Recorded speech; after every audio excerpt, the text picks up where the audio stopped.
Salut et bienvenue à tous, c'est China Geek Blockchain Android. Aujourd'hui, je vais vous présenter le Ulefone Power 2 qui m'a été envoyé par la boutique Gearbest. Donc celui-là, je l'ai fait venir pas en express, parce que y en a marre de se faire flinguer par DHL.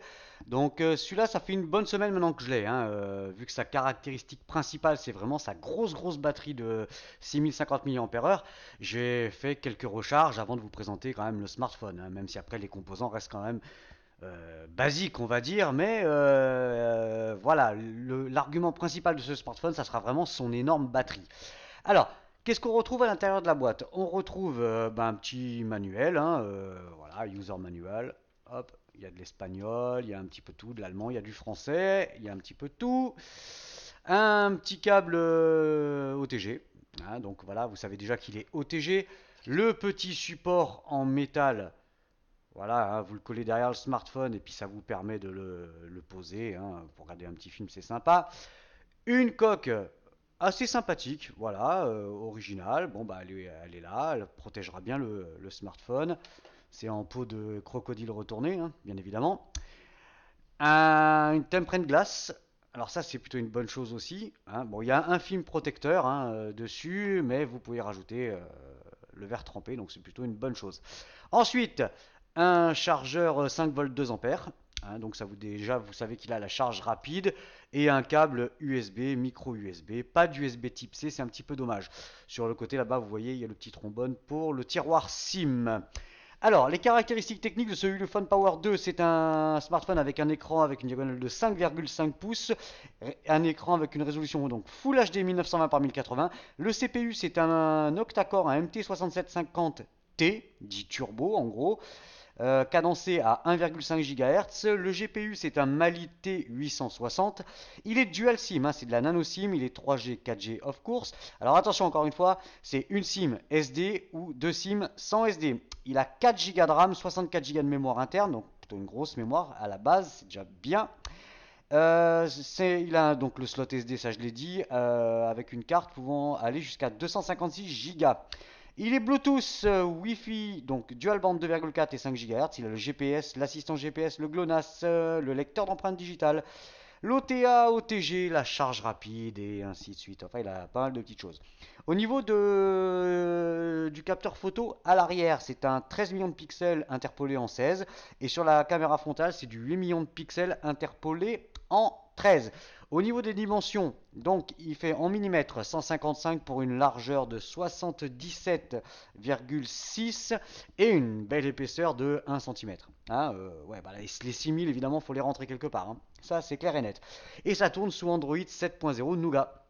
Voilà, alors pas de mise à jour depuis que je l'ai, depuis une semaine, il ne s'est rien passé, aucune mise à jour. Bon, on verra bien ce que ça va donner, mais je doute que Ulefone fasse des mises à jour vers Android 7.1.1 ou ce genre de blague. Pour l'instant, c'est pas d'actualité. Donc c'est de la nano SIM, je vous le rappelle encore une fois. Alors sur la face avant, qu'est-ce qu'on retrouve? On retrouve le lecteur d'empreintes digitales qui est situé, c'est le bouton Home en fait, ça fait juste, il n'est pas cliquable, c'est vraiment juste un lecteur d'empreintes digitales et un bouton retour. Voilà, c'est tout, ça s'arrête là. Donc c'est du tactile, of course.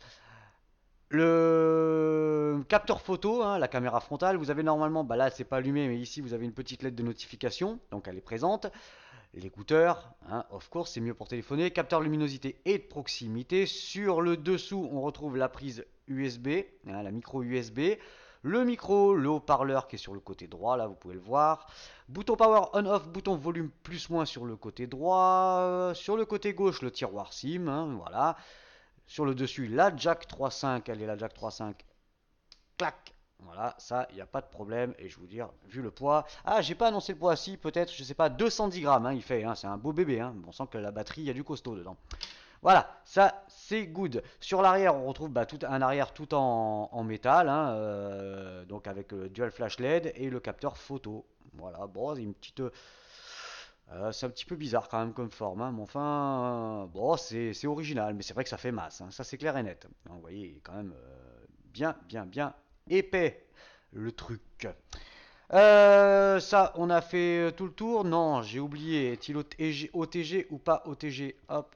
Oui, il est OTG. Donc, il a déjà 64 Go de mémoire interne, il a un slot SD et en plus il est OTG. Donc là, vous pouvez quand même stocker comme des cochons. On passe à la partie multimédia. La partie multimédia, je vais commencer par le lecteur d'empreintes digitales, hein, qui est situé ici. Donc moi j'ai rentré mon pouce. Alors déjà je vais vous montrer que là, bah, il se passe rien. Voilà, je mets l'autre, il se passe rien. Veuillez trop de tentatives, veuillez réessayer plus tard. Voilà, j'ai mis mon pouce. Non, il veut plus maintenant. Ah ouais, il veut plus. Allez, trop de tentatives. Alors, hop, j'en ai mis un de trop. Voilà, on recommence. Et voilà, ça fonctionne. Et vous voyez, on va mettre comme ça. Vous voyez, ça réagit parfaitement bien, hein, même sur en mettant de travers. Lecteur d'empreintes très réactif, légèrement lent, enfin lent. Il y a beaucoup plus rapide que ça, mais il fonctionne parfaitement. La lecture vidéo, on va aller voir nos affreux copains, si tu veux bien. Alors, je vous préviens d'entrée, niveau tactile, c'est pas ça, hein. C'est lourd, c'est lourd, c'est lourd. Faut cliquer plusieurs fois, souvent. Allez hop, on y va. Voilà, une vidéo en Full HD. Vous allez pouvoir un petit peu voir ce que ça donne au niveau de la colorimétrie du contraste. Il n'y a rien à dire, hein.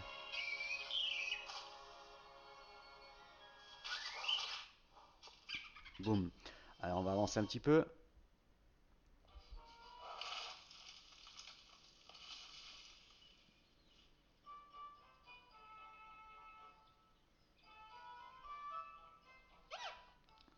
Voilà. Donc vous avez pu le voir, il n'y a rien à dire, hein. Bel écran, pas de souci, Full HD, vraiment impeccable. Au niveau de la musique, le chieur en musique c'est moi. Ah oui, pardon, le chieur. J'ai dit un gros mot, encore, mais t'es grossièreté. Ouais, ouais. C'est comme ça. Alors, on y va.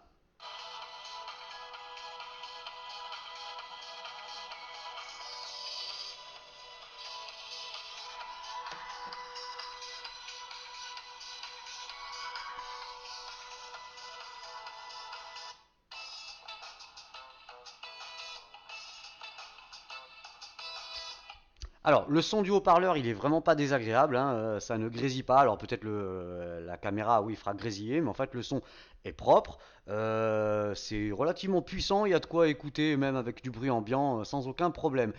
L'écoute au casque, eh ben, ça se passe très bien aussi. Le son, il est super propre. Voilà, on peut affiner les réglages, impeccable. Et c'est puissant, donc il y a de quoi devenir bien sourd, il n'y a pas de problème. Donc le son, plutôt un bon point. Au niveau de l'appareil photo, alors l'appareil photo, on y va, on va commencer par la caméra frontale. Salut les copains. Voilà, les paramètres. Anti-tremblement, j'aurais peut-être dû le mettre, hein, 8 millions de pixels, format donc en 4 tiers. Et on peut monter jusqu'à du 13 millions de pixels. Allez, soyons fous, on va le mettre en 13 millions de pixels. Et je vais prendre une petite photo.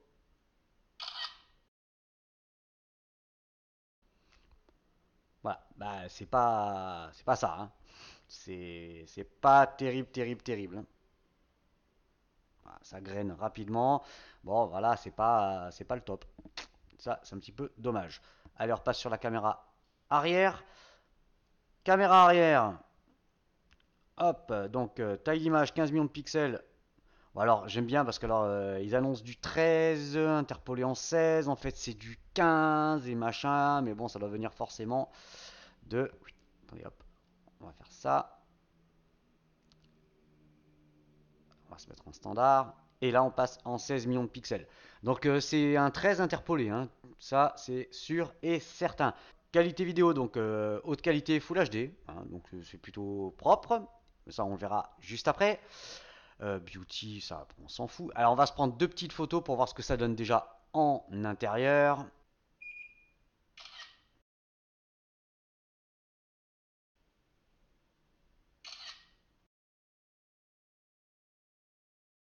Bon, vous avez pu le voir, hein, c'est toujours dans la même gamme, hein. Rien de transcendant, hein. Ça sera vraiment un petit appareil photo d'appoint, juste d'appoint, hein, ça sera tout. Vous allez voir des photos que j'ai fait en extérieur, vidéo, photos de jour, de nuit, et vous allez voir un petit peu ce que ça donne.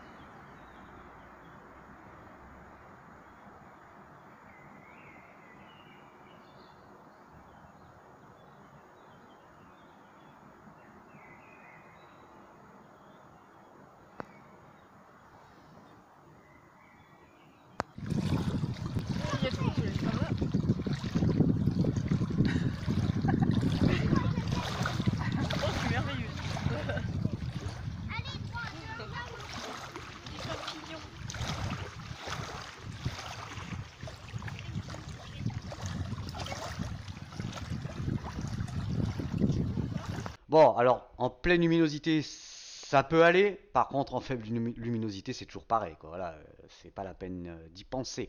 Bref, appareil photo, bah, c'est plutôt mitigé, hein, voilà. Le GPS. Alors le GPS, bah, je vous ai fait une vidéo en extérieur, sans 4G, sans Wi-Fi, sans rien, premier fixe, et vous allez voir qu'il est vraiment surprenant par contre.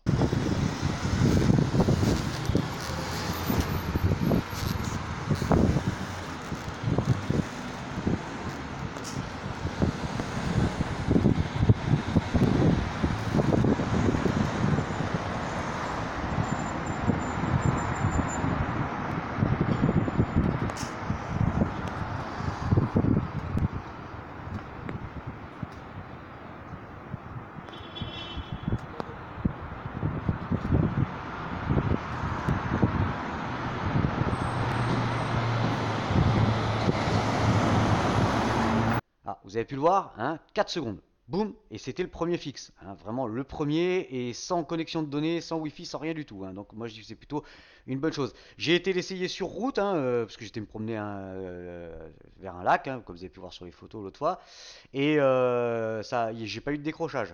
Nickel, pas de problème. Donc GPS, un bon point.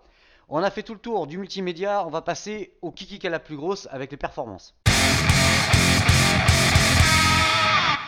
Les performances, on commencera par le mode ingénieur. Hop là, Vieniqui. Band mode, Sim 2. Alors, il est bien quadriband, il a bien la 900 et la 2100 en 3G. Et pour la 4G, il est bande 1, bande 3, bande 7, bande 8, bande 20. Et puis voilà. Donc, toutes les fréquences sauf la 700. Il y en a qui vont me dire, ouais, voilà, 700, c'est pas encore le top, hein, c'est pas encore beaucoup déployé. Mais il a bel et bien la 800. En tout, le roi des benches. Donc 43 396, hein, voilà, bon, score honorable, voilà, bon, il fera le job hein, quand même, de toute manière. Au niveau des infos, donc c'est bien Ulefone, un Power 2, ça tourne sous Android 7.0. Le processeur, donc c'est un octa-core, un 6750T, hein, dit turbo.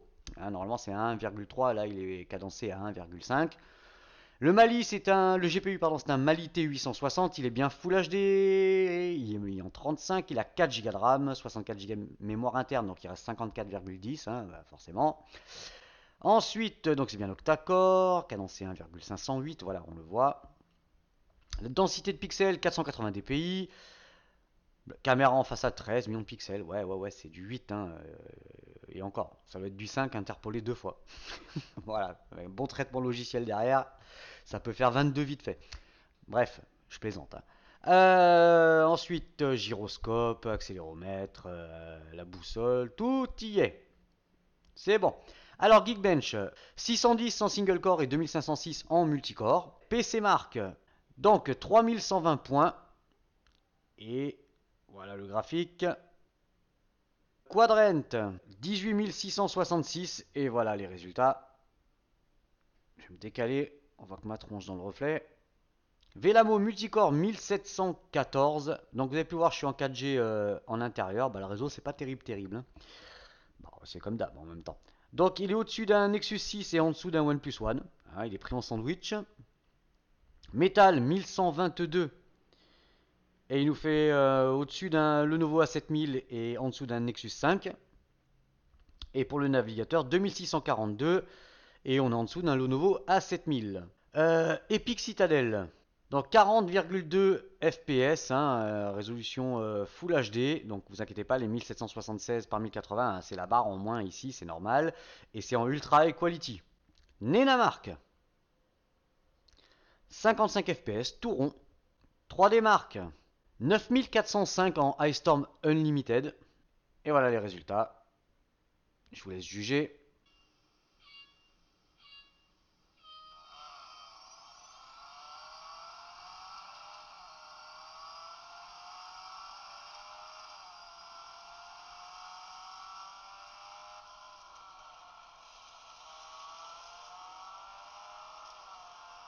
On va laisser repasser devant parce que sinon, vous voyez pas.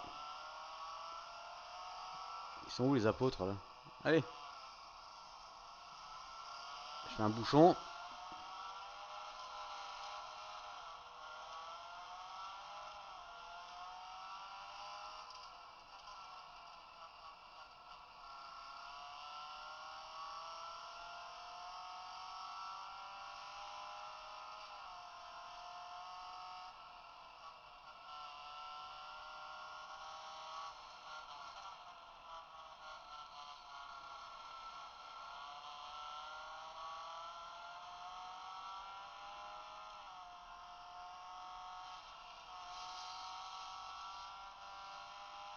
Bon, vous avez pu le voir, il n'y a pas franchement de ralentissement, mais c'est pas super fluide non plus, hein. Ça va vite montrer ses limites. Display tester, qualité de l'écran. Alors, on va pousser la luminosité à fond. Alors, le tactile, il est vraiment, il est lourd. Bon, alors les couleurs, bah, c'est bien flashy, ça, il n'y a pas de souci. Pas de problème, il n'y a pas de. Bon, évidemment, il y a les bordures noires, donc déjà, il y en a beaucoup qui vont dire je zappe, forcément. Pas de brûlure, rien du tout, donc l'assemblage de l'écran est plutôt bien fait. Ça, c'est good. Contraste et saturation, allez, on y va. Vous voyez, tout est bien respecté, on peut tout bien distinguer les couleurs, bah, c'est vraiment impeccable, ça, il n'y a absolument rien à dire. Ensuite, l'angle. Bon, comme d'habitude, on verra pas grand chose, mais bon, bah, l'angle, ça va, ça se passe plutôt bien, hein. Ça, il n'y a pas de souci. Hop là. Allez, dégage. Multi-touch tester. Alors, sans grande surprise, bah, c'est un écran multi-touch 5 points. Et je vous ai dit, j'ai quand même des petits soucis de tactile, hein. Je sais pas si c'est parce que je suis sur un Huawei, que je passe sur un Ulefone et que bah, des fois je clique pas forcément bien. Mais bon, euh, en l'ayant eu 6 jours dans les mains, au bout d'un moment, on prend l'habitude du tactile. Donc là, c'est vraiment à chaque fois, il faut que je m'y reprenne à deux fois. C'est lourd. C'est lourd, tout simplement. Donc, pas de 10 points multitouch. La boussole, est-ce qu'elle y est? Oui, elle y est. Ça, il n'y a pas de souci. Et puis, comme je vous ai dit, en plus, le GPS fonctionne parfaitement. Donc, moi, j'ai pas eu de souci de GPS. En tout cas, sur celui-là, hein. Allez, donc au niveau de la ROM, alors la ROM, bah, comme vous avez pu le voir, il y a un thème, hein, qui arrive avec, qui est, pour mon avis personnel, bien moche. C'est bien moche, mais rassurez-vous, hein, si vous aimez pas, vous pouvez mettre un autre launcher, hein, ça, il n'y a pas de problème. Il n'y aura pas d'autre launcher que celui-là dans le téléphone, hein, en arrivant. Il faudra aller télécharger un launcher, soit Nova ou ce que vous voulez. Mais là, c'est vrai que c'est pas le top, quoi. C'est vraiment pas. Moi, je trouve ça moche personnellement. Après, chacun ses goûts, hein. Il y en a sûrement qui aimeront ce type d'icône. Bref, alors au niveau de la ROM, bah, elle est plus trop propre. J'ai juste repéré un petit truc, je sais plus, c'était Beauty Snap ou je sais pas quoi. Bah, c'est rigolo parce qu'on là on la voit pas. Alors je l'ai vu dans les applications qui tournaient, donc c'est bien les camoufler. Ou alors je suis passé à côté. Normalement c'est dans les B. Ouais, non. Et ben, il y a un petit truc qui tourne en arrière-plan. À mon avis, d'ailleurs, une petite cochonnerie dedans, hein. Enfin, j'ai pas eu de pub intempestive, rien du tout, mais il y a un petit quelque chose quand même. Une application chinoise qui tourne. Je l'ai vu passer. Ça, c'est clair. Donc la ROM, bon, bah voilà, elle est quand même très stock, hein. Il n'y a pas de truc particulier, si ce n'est cette petite appli que j'ai vu passer en courant là, mais bon, elle m'a rien causé de particulier. Voilà. Alors, au niveau des paramètres, bah, voilà, c'est toujours pareil, hein, Wi-Fi, Bluetooth, carte SIM, donc note. Bon, les petits icônes, c'est vrai que c'est un petit peu plus sympa là, dans les menus, mais bon. Donc, affichage, vous voyez, euh, deux fois, à chaque fois. Voilà, donc pas de Miracast. Euh, oui, pas de Mira. Pas de Miravision, pardon, Miracast, ouais, c'est parce que je viens d'en acheter un, pour ça. Bref. Fond d'écran, veille, économie, navigation barre, donc vous pouvez choisir comment disposer les boutons. Diffuser, donc vous pouvez caster l'écran, of course. Notification, son, application. Alors, on va voir un petit peu si je la retrouve cette application. Où c'est que je l'ai vu passer cette appli? J'en ai vu passer une. Parallel Space, c'est pas ça. Ah, ce planque, je sais pas où. Enfin, je l'ai vu passer avec un nom chinois en plus. Mhm. Bon, bah elle se cache, hein, mais elle y est, c'est sûr. La batterie, donc la batterie 6050 mAh, l'autonomie on y revient juste après. Donc il a bien 4 Go de RAM, hein, plutôt bien. Float gesture, bah, le bouton, voilà, one hand float view, voilà, pour avoir navigué d'une main. Smart Scene, ça on s'en fout. Gesture motion, gesture unlock, il y a encore pas mal d'anglais malheureusement dans la ROM, hein. C'est un petit peu dommage. Localisation, sécurité, empreinte digitale, le compte Google, les langues, eh ben, elles y sont toutes, hein, voilà, ajouter une langue. Vous voyez, tout est là. C'est good. Clavier AZERTY, ça va de pair. le compte. Bon, ça on s'en fout. Et à propos du téléphone, donc c'est bien un Android 7.0, Power 2, nananer, et tout est bien là. Et j'ai eu aucune mise à jour depuis 6 jours que je l'ai maintenant dans les mains. Hein. S'il y en avait eu une, je pense qu'elle serait pas quand même passée. Donc pour l'instant, pas de mise à jour. Mais la ROM est propre. Au niveau de l'autonomie, alors c'est ça qui va vraiment intéresser tout le monde. Alors malgré une batterie de 6050 mAh, j'ai du mal à faire les 2 jours. Je fais un jour et demi. Donc ça me paraît un petit peu... bon, il a une charge rapide, donc en 1 heure et quart, il est chargé à bloc. Mais je me dis qu'un jour et demi avec une batterie aussi balèze, il y a un truc qui sonne faux. Parce que avec une batterie de 3500, si la ROM gère bien, est bien optimisée, on arrive à tenir les 2 jours avec certes une utilisation cool. Mais là, normalement, on devrait tenir beaucoup plus que ça. Ensuite, donc je l'ai fait tourner à fond les manettes pendant 1 heure. Hein, donc 30 minutes de YouTube connecté en Wi-Fi, batterie à 100%, j'ai fini à 95%, perte 5%. Musique pendant 15 minutes avec mon casque Bluetooth, 95%, je finis à 90%. Et 15 minutes de Real Racing, 90, je suis passé à 85, donc il a perdu 15%. Mais comme je vous disais, un jour et demi, grand maximum. Hein, voilà. Donc il y a un petit couac au niveau de l'autonomie, je ne sais pas trop. On a fait tout le tour, on va passer aux conclusions, les pour, les contre et où l'acheter. Les pour et les contre de ce Ulefone Power 2, moi qui me laisse un petit goût... ouais, c'est pas ça, hein. C'est Ulefone, c'est... Bof. Je vois pas l'intérêt d'avoir sorti ce smartphone, hein, si ce n'est d'avoir ajouté 1 Go de RAM dedans. Ouais, c'est tout, ça va s'arrêter là. Donc les pour, ben ouais, passage Android 7, ouais, il est sous Android 7, ok. Il est OTG, il a une lettre de notif, bon vous l'avez pas vu mais elle est bel et bien présente. Le son en conversation et le micro, bah il n'y a rien à dire, on m'entend bien, j'entends bien les gens, il est assez puissant au niveau du haut-parleur, et puis au niveau de l'écouteur aussi, donc ça pose pas de problème particulier. Tous les accessoires dans la boîte, donc ça c'est un petit plus, hein, c'est vrai c'est bien complet. Il manquera juste ouais, le kit piéton à la limite, mais ça s'arrête là. Les photos en pleine lumière qui sont, je les mets en les pour parce qu'elles sont moyennes. Voilà, elles sont pas mauvaises, mais c'est pas le top, c'est clair. La charge rapide, hein, en 1 heure et quart, 1 heure et demie, il est chargé à fond les manettes. Il a bien la 3G 900 et la 4G 800, hein, donc ça sera plutôt bon. Le lecteur d'empreintes, hein, vous avez vu, il est assez réactif. Le son du HP qui est propre, ça c'est clair, et assez puissant. Et le son au casque aussi, il n'y a absolument rien à dire. Les contres, ouh. Alors les contres, j'ai marqué un tactile peu réactif. Hein, vraiment, il y a des moments, c'est vraiment lourd. Et en plus, quand tu joues à Candy Crush, c'est encore pire. Alors, les photos et les vidéos en faible luminosité, c'est toujours pas ça. Hein. Il n'y a pas moyen d'avoir une marque dans cette tranche de prix, hein, je veux dire, qui passe un petit peu au-dessus des autres. Hein. On est toujours pareil, en gros. L'autonomie, j'ai marqué qu'il pourrait être bien meilleur avec une batterie de 6050 mAh. J'ai un goût de trop peu, moi, hein, personnellement. Hein. L'écran qui est limite en pleine luminosité. Alors en plein soleil, c'est vrai que même à fond les manettes, c'est pas ça.